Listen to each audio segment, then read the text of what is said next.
The alarm blared through the university's medical laboratory, startling Felix Anderson from his concentration as he carefully prepared tissue samples for the afternoon's demonstration. The high-pitched wail meant only one thing. The quarterly emergency drill was underway, and everyone needed to follow protocol. Felix sighed, placing his pipette down with practiced care before reaching for his inhaler.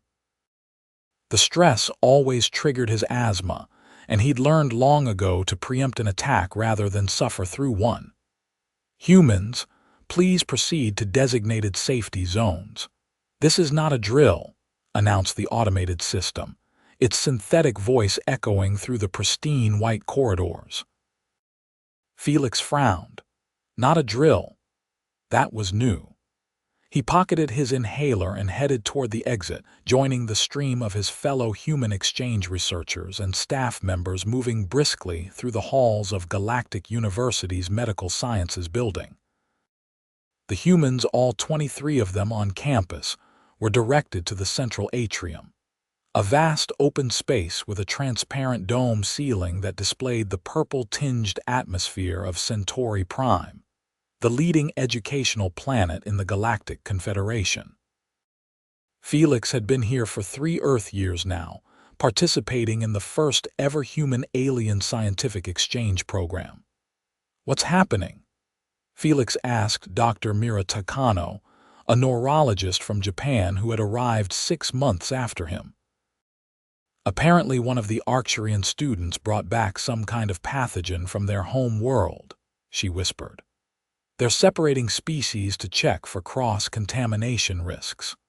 A tall, slender alien with iridescent blue skin and 4 articulated arms approached the human group. Professor Nexus was the head of xenobiology and the official liaison for the human contingent. "My apologies for the disruption," Nexus said, his translator device converting his native clicks and whistles into smooth English. "There has been an incident in the molecular exchange laboratory. As a precaution, we need to conduct brief medical scans of all campus residents grouped by species." Felix felt a twinge of anxiety, which immediately tightened his chest. He discreetly reached for his inhaler again, taking a quick puff while the professor explained the procedure. The medication provided immediate relief, expanding his airways and easing the familiar tightness. "The scan will be non-invasive," Nexus continued. "Please proceed to scanning chamber 3. We will begin immediately." The humans were escorted to a large room filled with advanced medical equipment. Unlike Earth hospitals with their bulky MRI machines and intimidating apparatus, galactic medical technology consisted primarily of handheld devices and subtle sensors embedded in the walls. "Please remove outer garments and stand on the marked platforms," instructed a medical technician, a gelatinous being from the Andromeda Galaxy who flowed more than walked. Felix removed his lab coat and stood on one of the glowing circular platforms. A gentle hum filled the air as invisible scanners passed over his body. Most of the humans looked nervous but complied without complaint. They'd all been through similar procedures during their orientation. The scanning took less than a minute. Felix was about to step off when a red light blinked above his platform, and the technician made a bubbling sound that his translator didn't catch. "Mr. Anderson, please remain where you are," the gelatinous technician said, approaching him with what appeared to be concern, though it was hard to read expressions on a face that constantly shifted form. "Is something wrong?" Felix asked, feeling his chest tighten again. "The scan detected significant scarring in your pulmonary tissue," the technician said. "Are you aware of this condition?" "Oh, that," Felix relaxed slightly. "I have asthma. I've had it since childhood. It's documented in my medical records." The technician consulted a floating display. "I see no mention of asthma in your submitted records. What is the nature of this condition?" Felix was surprised. He'd submitted comprehensive medical information before being accepted to the exchange program.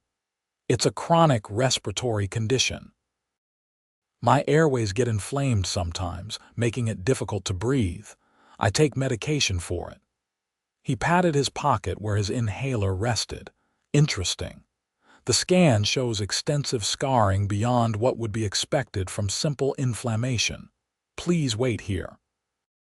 The technician moved away, its gelatinous body rippling with what Felix interpreted as concern. The other humans had completed their scans and were being directed to a waiting area, while Felix remained alone on his platform, feeling increasingly self-conscious.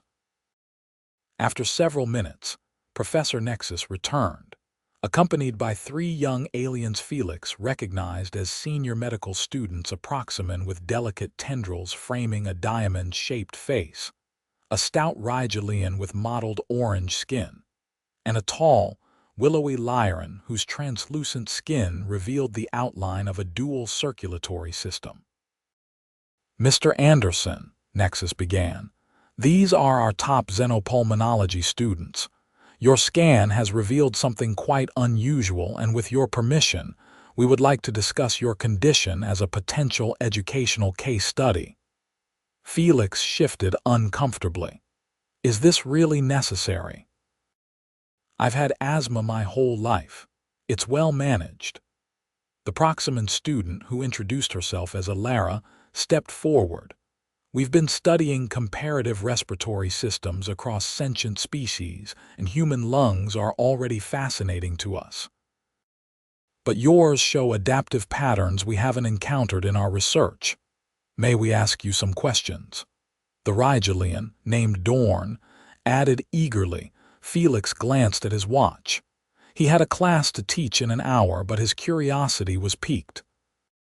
These students seemed genuinely interested in his condition from a scientific perspective, not just medical concern.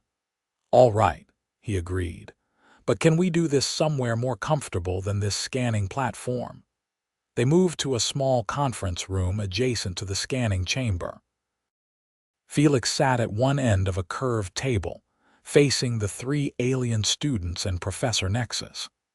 The walls displayed holographic images of what Felix recognized as his own lungs, rotating slowly in 3 dimensions. The scarring was clearly visible patches of thickened tissue throughout both lungs, more extensive than he'd realized. "Why are your lungs so scarred?" Alara asked directly, her tendrils waving gently with curiosity. "Our research indicates human respiratory tissue should be smooth and elastic." Felix looked at the images with new eyes. He'd seen his lung scans before, of course, but never displayed with such clarity. "As I said, I've had asthma since childhood. It's an inflammatory condition that affects the airways. But this level of scarring suggests repeated damage beyond typical inflammation," Dorn noted, his stubby fingers pointing to particularly dense areas. "Our comparative studies of Earth mammals show nothing similar." Felix took a deep breath, feeling the familiar slight resistance in his chest. "I had several severe attacks when I was young, before my condition was properly diagnosed and controlled. There was pneumonia, too, when I was around 6 years old. That left some scarring." "Fascinating," the Lyran student Thela said quietly. "Your respiratory system has been adapting and compensating for years, yet you function at near optimal levels for your species." "I wouldn't say optimal," Felix smiled wryly. "I can't run marathons, and I need to be careful during allergy season. May I ask what treatment regimen you follow?" Professor Nexus interjected. Felix pulled out his inhaler. "This contains albuterol, a bronchodilator that relaxes the muscles around my airways when they tighten during an attack. I also take a daily preventative medication that reduces inflammation." The students leaned forward to examine the inhaler with undisguised fascination. "Such primitive delivery systems," Dorn muttered, then caught himself. I apologize, that was culturally insensitive. Felix laughed. No offense taken. Earth medicine is still catching up to galactic standards. But this little device has saved my life more times than I can count. If you would permit it, Alara said, her voice tinged with excitement, we would like to conduct a more detailed study of your respiratory function. The adaptations your body has made could provide valuable insights into human resilience and healing mechanisms. Felix hesitated. He hadn't expected to become a medical curiosity when he'd signed up for the exchange program. He'd come to Centauri Prime to teach comparative Earth biology, not to be a specimen. What would this study involve? He asked cautiously. Non-invasive monitoring during various activities, Professor Nexus explained. Perhaps a comparison with other human respiratory patterns.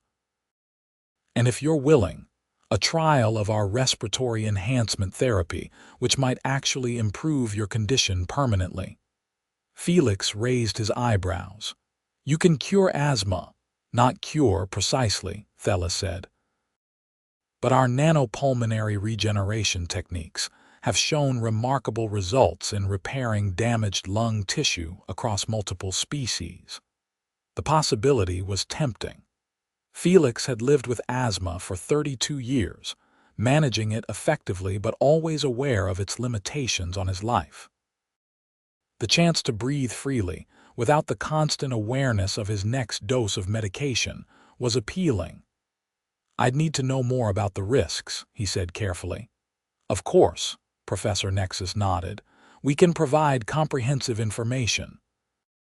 The therapy has been used successfully on 17 different oxygen-breathing species, though never on a human. That's what concerns me, Felix admitted. I'm not eager to be the first human guinea pig. A reasonable concern, Nexus acknowledged. Perhaps we could begin with just the monitoring and comparative studies, which carry no risk. Felix considered the proposal. His teaching schedule was already full, but the research could be valuable for future human-alien medical cooperation. And honestly, he was curious about what the advanced scans might reveal about his condition. All right, he agreed. I'm willing to participate in the monitoring studies. We can discuss the therapy option after I've seen more data. The students visibly brightened. Alara's tendrils waved excitedly. Dorn's mottled skin flashed brighter orange, and Thela's translucent skin briefly illuminated from within. Excellent, Professor Nexus said. We'll set up a schedule that won't interfere with your teaching duties. As they finalized the arrangements, the university's alert system chimed again. Attention all personnel. The quarantine procedure has been completed. Normal activities may resume. Thank you for your cooperation. Felix glanced at the time. I should get back to the lab. I have samples to prepare for my afternoon class. Of course, Nexus said. Alara will contact you later today with our proposed research schedule. As Felix left the medical center, he felt a mixture of apprehension and excitement. His asthma had always been a part of his identity, a limitation he'd learned to work around but never fully escape. The idea that alien medical technology might offer solutions beyond what Earth medicine could provide was both thrilling and slightly unnerving. Back in his laboratory, Felix resumed preparing tissue samples for his class on Earth cellular structures. His students, a diverse group of alien species interested in comparative biology, would be arriving soon. As he worked, he found himself thinking about his lungs, visualizing the scarring he'd seen on the scans.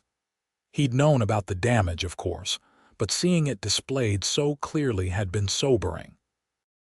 The laboratory door slid open, and his students began filing in 12 young aliens from 8 different species, all eager to learn about Earth biology. Felix pushed aside thoughts of his own medical situation and focused on his teaching. Today, we're examining epithelial tissue structures, he began, activating the holographic display. Earth organisms have developed fascinating variations. The class proceeded smoothly, but Felix noticed the three medical students from earlier sitting in the back row, observing him with unconcealed interest. He wondered if they were already monitoring his breathing patterns as he lectured. After class, Alara approached his desk while the other students filed out. Your respiratory rate increased by 12% during the most animated portions of your lecture, she noted without preamble. Did you feel any discomfort? Felix blinked in surprise. You were monitoring me already. Only passively, she assured him. The medical scanner in my personal device is programmed to detect basic vital signs within a 3-meter radius. It's standard equipment for medical students. I see, Felix said, not entirely comfortable with the revelation. And no, I didn't feel any discomfort. A slight increase in respiratory rate during exertion is normal for humans. But the pattern of your breathing suggests compensatory mechanisms activating, she persisted. Are you certain you weren't experiencing mild bronchospasm? Felix paused, paying attention to his breathing. Now that she mentioned it, he did feel a slight tightness in his chest. He'd become so accustomed to minor symptoms that he often ignored them. Perhaps a little, he admitted. It's not unusual when I've been talking for extended periods. Alara's tendrils waved in what Felix had learned to interpret as excitement. This is precisely what makes your case so interesting. Your body has developed such advanced compensatory mechanisms that you often don't consciously register the early stages of bronchospasm. Felix wasn't sure whether to be impressed or concerned by her enthusiasm for his chronic condition. We've prepared a preliminary research protocol, she continued, handing him a thin, transparent tablet. If you approve, we'd like to begin comprehensive monitoring tomorrow. Felix scanned the document, which outlined a series of non-invasive monitoring procedures spanning 2 weeks. The research would track his respiratory function during various activities, teaching, exercising, sleeping, and even during mild, induced stress tests. This is quite extensive, he noted. Professor Nexus believes your case could provide valuable data for our understanding of human respiratory adaptation, Alara said, and potentially lead to improvements in treatments for similar conditions across species.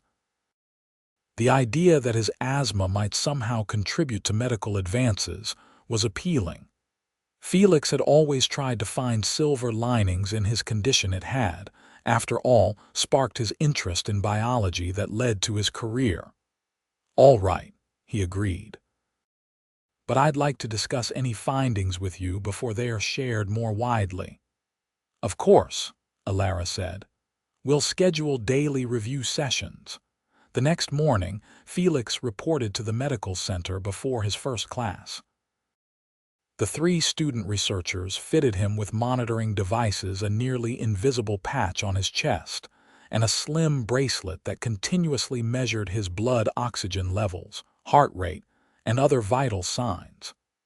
These will transmit data constantly, Thela explained. We'll be able to correlate any respiratory changes with your activities and environment.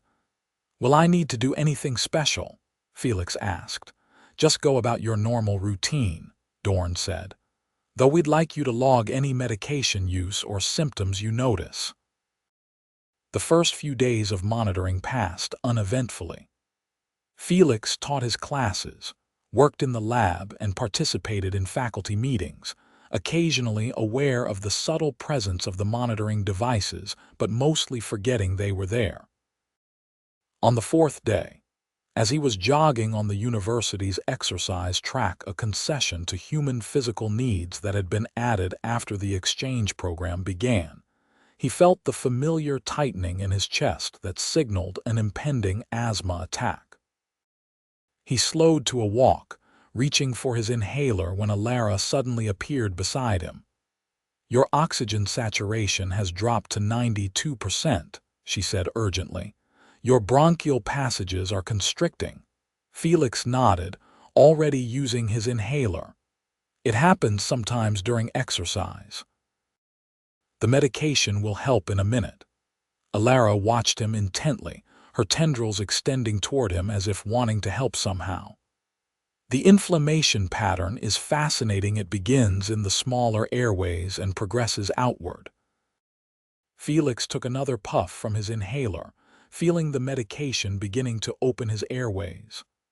"I'm glad you find my distress scientifically interesting," he said dryly. Alara's tendrils curled in what Felix recognized as embarrassment. "I apologize for my insensitivity. It's just that we've never been able to observe the progression of an acute asthmatic episode in real time before." Felix felt his breathing ease as the medication took full effect. "Well, now you have. Though I hope we don't need to repeat the experiment too often." "Actually," Alara said hesitantly, "if you would be willing, a controlled observation of an attack under medical supervision could provide invaluable data." Felix stared at her. "You want me to deliberately trigger an asthma attack?"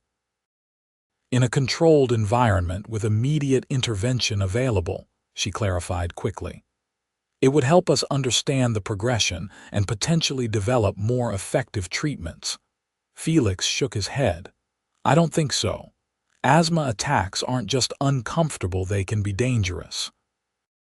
"I understand," Alara said, though her tendrils drooped in disappointment. "It was merely a suggestion." They walked back to the main campus buildings together, Felix's breathing now returned to normal. As they passed the Molecular Sciences building, a group of Arcturian students emerged, their crystalline bodies glinting in the purple-tinged sunlight. "Are those the students who brought back the pathogen?" Felix asked, remembering the quarantine procedure that had started this whole research project. "Yes," Alara confirmed. "They accidentally transported spores from a fungal colony on their home world. Fortunately, it only affects silicon-based life forms." "I'm surprised they're already back in class," Felix commented. "Our decontamination procedures are quite effective," Alara said. "Unlike humans, most galactic species place greater emphasis on preventative containment rather than treatment after exposure." Felix nodded, thinking about Earth's history of pandemics and reactive health care. "That's something we could learn from." As they reached the biology building, Alara's communication device chimed. She consulted it briefly. "Professor Nexus would like to meet with us this afternoon to review the preliminary data. Is 15:00 convenient?" "That works," Felix agreed. "I finished teaching at 14:30. At precisely 15:00, Felix entered Professor Nexus's office, a spacious room filled with biological specimens from across the galaxy. The three student researchers were already present, gathered around a holographic display showing complex data patterns that Felix assumed represented his respiratory function. "Ah, Mr. Anderson," Nexus greeted him. "Thank you for your participation thus far. The data has been most illuminating." "Has it?" Felix asked, taking a seat. "I hope my lungs are providing good entertainment." "Far more than entertainment," Thela said earnestly. "Your respiratory adaptation mechanisms are remarkable. Look at this compensatory pattern during sleep." The hologram shifted to show a rhythmic pattern that apparently represented Felix's breathing during the night. "Even when unconscious, your body maintains a precise balance between oxygen intake and carbon dioxide expulsion, despite the structural limitations," Dorn explained. "It's extraordinarily efficient.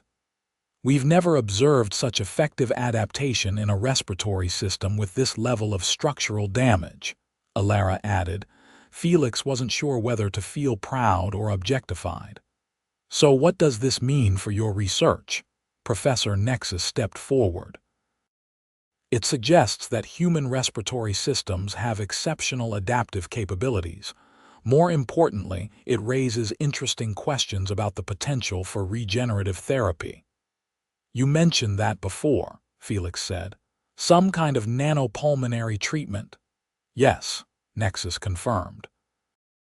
"Based on the data we've collected, we believe you would be an excellent candidate for the procedure. The therapy uses nanomolecular reconstruction to repair damaged tissue while preserving the adaptive mechanisms your body has developed." Felix felt a surge of hope, quickly tempered by caution. "And the risks?" "Minimal," Thela said. "The nanotechnology is specifically programmed to identify and repair only damaged tissue. It's self-limiting and biodegradable, with no long-term presence in the body." "The procedure has been performed successfully on 17 different species," Dorn added. "While none were human, several were mammals with respiratory systems similar to yours." Felix considered the possibility. A life without asthma seemed almost unimaginable after so many years of managing the condition. "How would it work?" he asked. "A simple inhalation of the nanomolecular solution," Nexus explained. "The nanoparticles would target the scarred tissue in your lungs, restructuring it to match healthy tissue patterns. The process takes approximately 3 days to complete, during which you would remain under observation." "And if something goes wrong," Felix pressed. "The particles can be deactivated immediately with a counteragent," Alara assured him. "We would monitor your condition constantly throughout the process." Felix looked at the holographic image of his scarred lungs rotating slowly above the table. The prospect of breathing freely without the constant background awareness of his condition was incredibly tempting. "I need time to think about it," he said finally. "This isn't a decision to make lightly." "Of course," Nexus agreed. "Take whatever time you need. The option will remain available." That evening, Felix sat in his quarters, staring at the starlit sky through his window. The purple atmosphere of Centauri Prime created spectacular sunsets, and the alien constellations had become familiar during his 3 years on the planet. His communication device chimed, indicating an incoming call from Earth. Felix accepted, and the holographic image of his sister appeared. "Hey, spaceman," she greeted him with a smile. "How's life among the aliens?" "Interesting," Felix replied, deciding not to mention the respiratory research project just yet. "How are things at home?" "Same old Earth problems," she sighed. "Dad's asking when you're coming back for a visit. It's been over a year." "The next transport isn't scheduled until Earth summer," Felix said. "But I'll be on it." They chatted about family news and Earth politics for a while before his sister asked, "How's your asthma doing in that weird atmosphere?" Felix hesitated. "Actually, that's something I wanted to talk about. The medical technology here is amazing, Claire. They've offered me a treatment that might actually repair the lung damage I've had since childhood." Claire's expression shifted to concern. "That sounds experimental. Are you sure it's safe?" "That's what I'm trying to decide," Felix admitted. "It's been used successfully on other species, but never on humans." "So you'd be the first, a test subject, essentially, yes," Claire frowned. "Felix, I know your asthma has always been a struggle, but is it worth the risk?" "You've managed it all your life." "That's just it," Felix said. "I've managed, but I've never been free of it. Do you remember when I had that severe attack during your wedding?" Claire nodded solemnly. "You ended up in the hospital. Dad was terrified." "I've had dozens of episodes like that over the years. What if I didn't have to worry about that anymore?" "It's your decision," Claire said after a moment. "But please be careful. We want you back in one piece, breathing well or not." After ending the call, Felix found himself reflecting on a lifetime of asthma attacks, emergency room visits, and daily medications. The condition had shaped his life in countless ways, from career choices to daily habits. The prospect of freedom from those constraints was powerfully appealing. The next morning, he made his decision. He contacted Professor Nexus and agreed to undergo the nanopulmonary regeneration therapy, scheduled for the following week to allow time for thorough preparation. The days leading up to the procedure were filled with additional tests and monitoring. Felix continued teaching his classes, though his students seemed to sense his preoccupation. "Is everything all right, Professor Anderson?" asked Zenith, a bright Altarian student with a natural aptitude for cellular biology. "Yes, just participating in some medical research," Felix explained vaguely. "Nothing to worry about." On the morning of the procedure, Felix reported to the medical center, where a private room had been prepared. The 3 student researchers were already there, along with Professor Nexus and 2 senior medical staff. "We'll begin by establishing baseline measurements," Thella explained, attaching monitoring devices more extensive than the ones Felix had worn during the study. "Then you'll inhale the nanomolecular solution through this," Dorn added, showing him a sleek device that looked nothing like his familiar inhaler. "The particles will immediately begin mapping and repairing the damaged tissue." "Will it hurt?" Felix asked, suddenly nervous. "You may experience a warming sensation and possibly some mild discomfort as the tissue regenerates," Alara said. "But nothing severe. We can provide symptom relief if needed." Felix nodded, taking deep breaths to calm himself. "Let's do it." The inhalation itself was anticlimactic, just a few breaths through the device, which released a faintly glowing mist that Felix drew deeply into his lungs. For a moment, nothing happened. Then he felt a strange, spreading warmth throughout his chest, as if he'd swallowed something hot that was now diffusing through his respiratory system. "The nanoparticles are distributing themselves," Nexus explained, watching the holographic display that showed the progress. "Now they'll begin mapping the damaged areas." Felix lay back on the medical bed, focusing on the unusual sensations in his chest.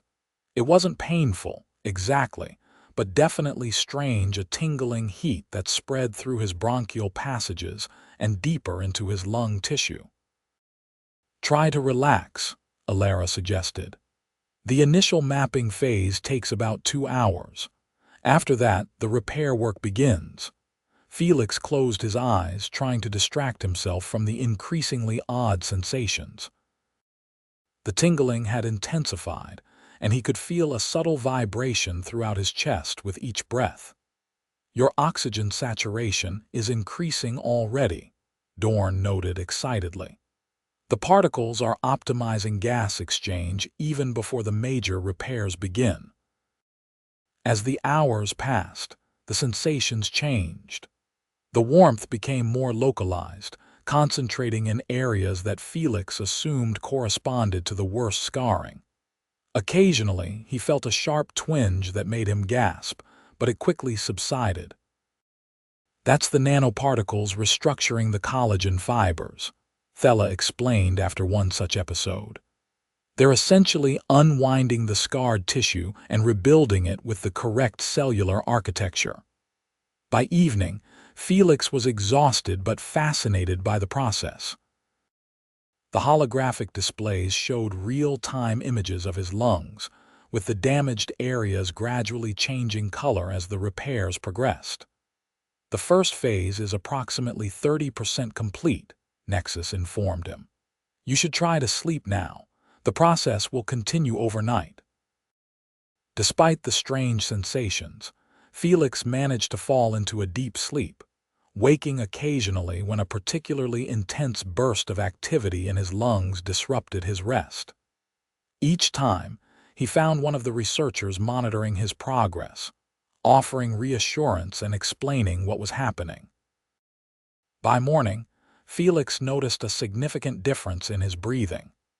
The familiar slight resistance he'd lived with for decades was noticeably reduced. Taking a deep breath felt easier, more complete somehow. The primary bronchial passages have been almost fully repaired, Alara reported excitedly. The smaller airways are still being restructured, but the improvement is already remarkable. I can feel it, Felix said, marveling at the sensation of drawing air deeply into his lungs without any hint of tightness. It's incredible. The second day brought more intense sensations as the nanoparticles worked on the more extensively damaged areas of his lungs. Several times, Felix experienced coughing fits that brought up small amounts of material old scar tissue being expelled as it was replaced with healthy cells. This is perfectly normal, Dorn assured him after a particularly violent bout of coughing. Your body is helping to clear the replaced tissue. By the evening of the second day, Felix's energy had returned, and he found himself restless in the medical center. Could I at least walk around a bit? He asked. I'm feeling cooped up. After consulting the monitoring data, Nexus agreed. A short walk through the medical garden would be acceptable. The nanoparticles will continue their work regardless of your activity level.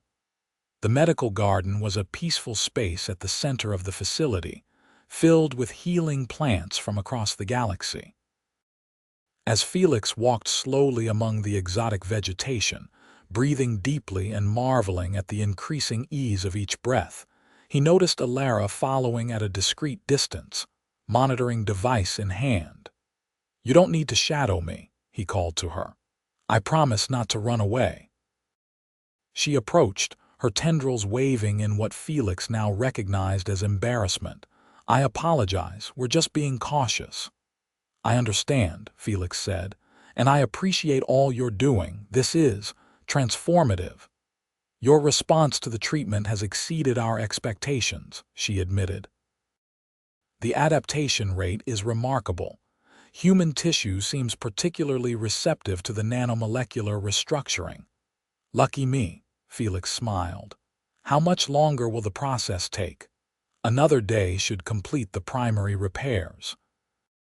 Then there will be a consolidation phase of approximately 48 hours, during which the new tissue stabilizes. Felix nodded, taking another deep, satisfying breath. The garden's aromatic plants filled his lungs with fragrant air, and for the first time he could remember, there was no accompanying tightness or resistance. The third day brought the completion of the major repairs. Felix spent the morning undergoing comprehensive scans that confirmed what he could already feel: his lungs were functioning at a level he'd never experienced before. The scarring has been reduced by approximately 94%, Nexus announced, displaying before and after images side by side. The remaining 6% represents areas where the tissue damage was too extensive for complete regeneration, but even those sections are now functioning at near normal levels. Felix stared at the images in amazement. The dense patches of scarring that had marked his lungs for decades were almost entirely gone, replaced by healthy, properly functioning tissue. So what happens now? He asked. We'll continue monitoring for another 48 hours to ensure the repairs are stable, Thela explained.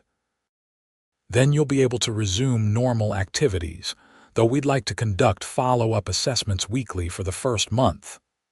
And my asthma. Will I still need medication?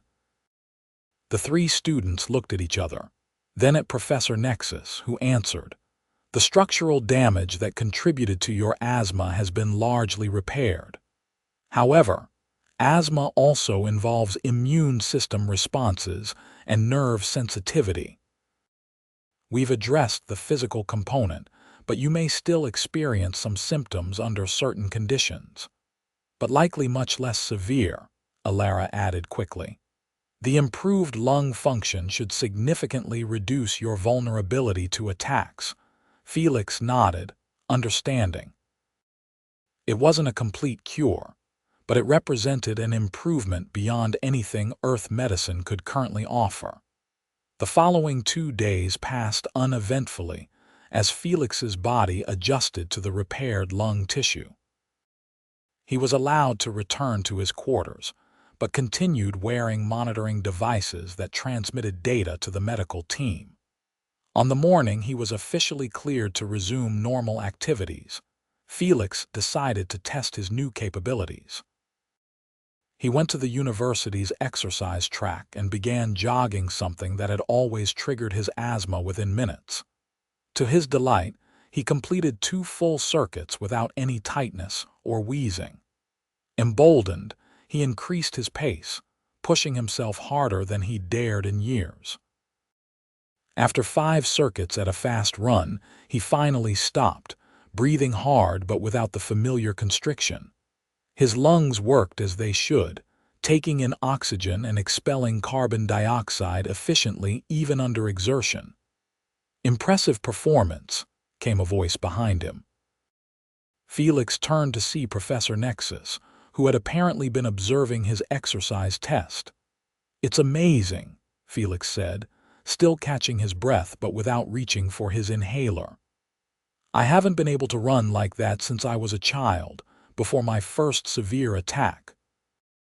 "The data from your monitoring devices confirms significant improvement in pulmonary efficiency," Nexus said.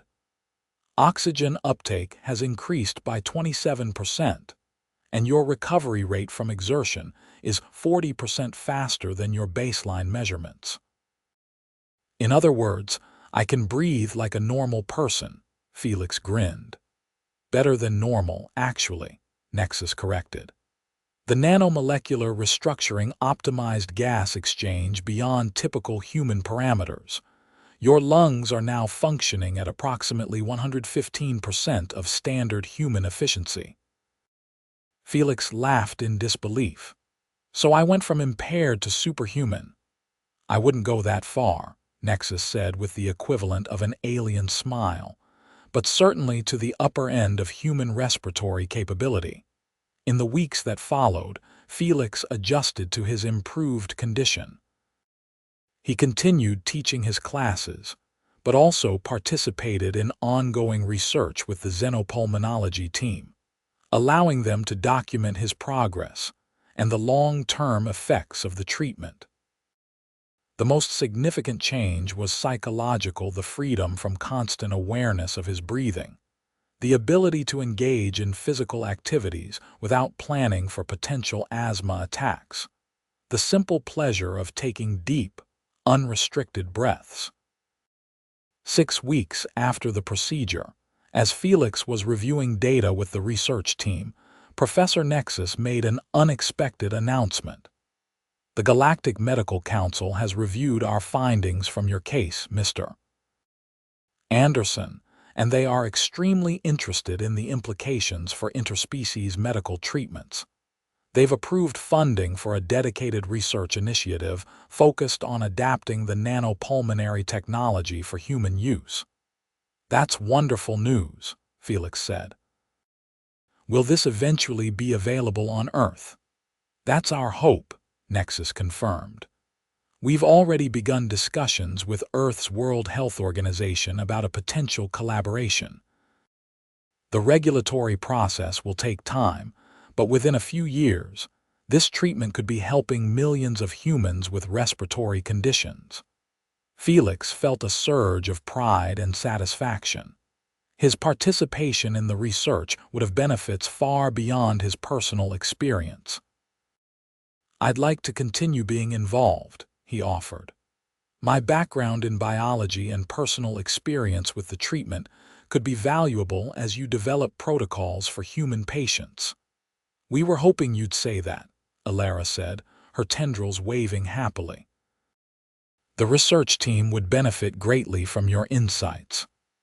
As the meeting concluded, Felix stood by the window, looking out at the purple sky of Centauri Prime. When he joined the exchange program 3 years ago, he'd hoped to contribute to interspecies scientific understanding through his teaching. He'd never imagined that his lifelong medical condition would become the catalyst for a breakthrough that could eventually help countless others. Taking a deep, satisfying breath, Felix smiled at the irony. His scarred lungs, the result of childhood suffering, had led him to this moment of possibility and hope. As he exhaled slowly, savoring the effortless flow of air, he felt profound gratitude for the strange twist of fate that had turned his weakness into an unexpected strength. The 3 student researchers approached him, their alien faces showing what Felix had learned to recognize as excitement and pride. "We've been authorized to expand the research team," Dorn announced, "and to name you as co-director of the Human Applications Division." "Really?" Felix was surprised. "That's a significant promotion." "Your unique perspective is invaluable," Thela said earnestly. "No one else combines the scientific knowledge with personal experience of both the condition and the treatment." Felix thought of his conversation with his sister and her concern about him being a test subject. She hadn't been wrong, but the results had exceeded everyone's expectations, including his own. "I accept," he said with a smile. "On one condition, that I get to be present when this technology is first introduced on Earth. I want to see firsthand what it means to people who have struggled with respiratory conditions their whole lives." "That can certainly be arranged," Professor Nexus agreed. "In fact, you would be the ideal ambassador for the technology." As they finalized plans for the expanded research initiative, Felix reflected on the journey that had brought him here, from a child struggling to breathe during asthma attacks to a pioneer in interspecies medical treatment. The scars in his lungs, once a limitation, had become a bridge between worlds and a pathway to healing for others. Taking another deep, unrestricted breath, Felix felt a profound sense of rightness. Sometimes, he thought, our greatest challenges contain the seeds of our greatest contributions. His scarred lungs had told a story of struggle, but now they would help write a new chapter of hope for people across the galaxy.